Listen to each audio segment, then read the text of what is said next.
here's my submission for assignment 4. This is my d3.js chart, which shows the data set of storms.csv. Just to kind of walk you guys through everything.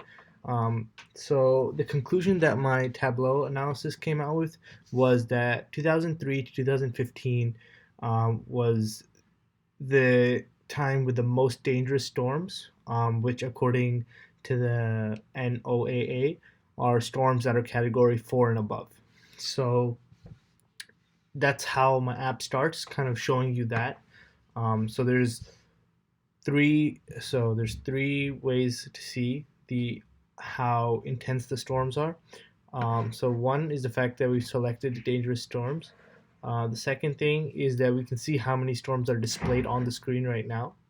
And the third thing is we can see a table of how many instances of a storm there are. So every specific instance of a storm. And what these allow our users to do is to analyze this part of the data themselves. So for the interactivity element, I tried to keep two things. So the first is if you hover over this table of names, it'll give you a tracking of the storm. And as you can see, um, since this is showing only the category 4 and 5 parts of the storms, um, the line appears to be bigger when it's the black dots because that's all parts of the storm.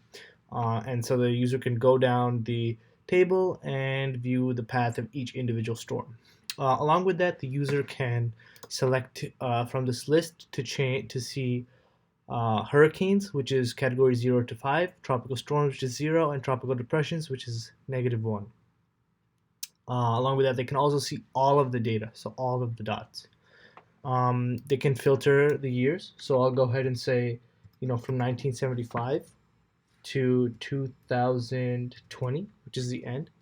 And this will show all of the storms from 1975 to 2020. And this allows us to change the month. So we can say, if I wanted to see if there were any storms from 1975 to 2020 that occurred in between January and February, I can toggle my list like this. And here we can see that there are none.